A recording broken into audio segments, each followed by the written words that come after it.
and girls, Chapter 6, The Case of the Baffling Ballerina. What a great word to describe a ballerina. Baffling ballerina. Let's read to find out. In the car, Mrs. Kirkpatrick wanted to hear about how Simon and Kelsey bumped heads, but Kelsey just wanted to talk about me. I can't believe it, she said. I've wanted to bring Humphrey home since the first day of school. Oh, that made me feel so very nice. But thinking about what Mrs. Brisbane said still made me feel not so nice. This all came about because of Humphrey. What on earth had I done to send Mrs. Brisbane away? And how could I undo it? Kelsey's house was white with bright orange shutters around the windows that reminded me of Kelsey's hair and her mom's hair. Her big brother Kevin was already home from school. He was very tall, and his hair was darker than Kelsey's. "What's that?" he said, pointing at me. "Oh, that's Humphrey," Kelsey answered, "our classroom hamster." "Oh, Mom, what's there to eat? I'm so hungry I could eat anything in sight." Whew, I was glad I'd hidden all those yummy treats in my cheek pouch of bedding. I like to share, but I'm never quite sure when I'll be fed again. Kevin and his mom went to the kitchen while Kelsey took my cage to her room. "Humphrey, you're the cutest little hamster I ever saw." "Thanks," I squeaked, "and you're one of the nicest girls." Before I could finish my sentence, I looked at Kelsey. She was nice, but the skin around one of her eyes had turned a bright shade of purple with streaks of green and black. "Eek!" I squeaked. Luckily, Kelsey just giggled. That was one time I was a happy human couldn't understand my squeak. I would never want to hurt a friend's feelings.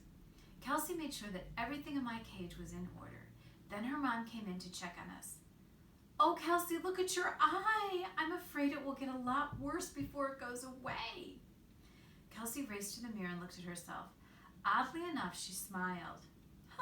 I'll probably be the only girl at Longfellow School with a black eye. Probably the only person. Kelsey's mom bit her lip and looked at the eye more closely. "I guess I don't need to take you to the doctor?" The nurse said it was fine. Kelsey assured her mom that she could see all right. "I hope you can go to your ballet lesson tomorrow," Kelsey's mom said. "I'd hate for you to miss your very first one." At the mention of the word ballet, Kelsey suddenly looked unsqueakably unhappy. She reached up and touched her purple eye. "Ooh, it does hurt a little," she said. Mrs. Kirkpatrick shook her head. "Poor Kelsey, tell me again how it happened. That boy Simon ran right into you?" Kelsey nodded, but there was more to the story than that, and I knew it. "You ran into each other," I squeaked. "And you were just standing there?" Kelsey's mom asked. Kelsey squinched up her face and thought for a bit. "No, I was actually running up to the board to answer a question, and we both were running up to the board." "Ah," said Mrs. Kirkpatrick. "So you bumped into each other." Yes, I squeaked. "I think I'll call Simon's mother to see how he is," Kelsey's mom said. "Ah, he's fine," Kelsey said, rolling her eyes. "It's no big deal." But Kelsey's mom had already left the room. A little while later, Kevin wandered into Kelsey's room. He was eating a large and yummy-looking sandwich. "What's up with your eye?" he asked. "Yeah, a boy ran into me," Kelsey said. Kevin stared at her eye. "Wow, that's going to be an amazing shiner. Clumsy. I mean Kelsey." "How rude," I squeaked loudly. Clumsy? Kelsey wasn't always careful, but I don't think she was clumsy.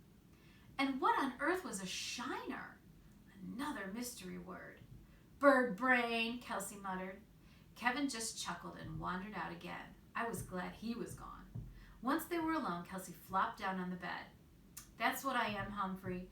Clumsy Kelsey, just like Kevin said." I climbed up on the side of the cage and looked right at Kelsey. "That's the silliest thing I ever heard," I told her. "I am," Kelsey said. "I'm always running into things and getting bumped and bruised." "Well, that's because you aren't careful," I explained. "That's what Mrs. Brisbane says. You just need to take your time." "Mom thinks ballet will make me more graceful, but I think it will just make me more clumsy." I knew ballet was some kind of dancing. In no, Mrs. Brisbane said she was going to be dancing soon. Maybe she was learning ballet too.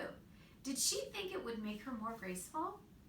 What's so great about twirling around on your toes, she asked. I thought about it. Twirling was kind of like spinning on my wheel, which is something I like to do. And I use my toes for all kinds of things, from climbing up on my cage to grooming myself. Oh, sounds perfectly, positively great, I said. Kelsey got up off the bed, looked in the mirror, and smiled. It's a great shiner, but who ever heard of a ballerina with a black eye? I don't know, I squeaked. I've never actually seen a ballerina. Kelsey walked over to her dresser and picked up a pink box. Here, Humphrey, I'll show you, she said. Sometimes I wonder if humans really can understand me. After setting the box next to my cage, Kelsey opened the lid and saw an amazing thing. And I saw an amazing thing. There was a tiny dancer smaller than me in front of a mirror. Tinkling music began to play as the ballerina twirled around. The ballerina was all in pink with short pink skirt, and she danced right up on her tippy toes. I was spellbound as I watched her go round, round, round, again and again. See, that's a ballerina, Kelsey said. She never trips or falls, and she never gets a black eye. I was disappointed when she suddenly slammed down the lid of the box. The ballerina disappeared from view, and the music stopped playing. All right, we'll stop there. Do you think Kelsey should go to her ballet class?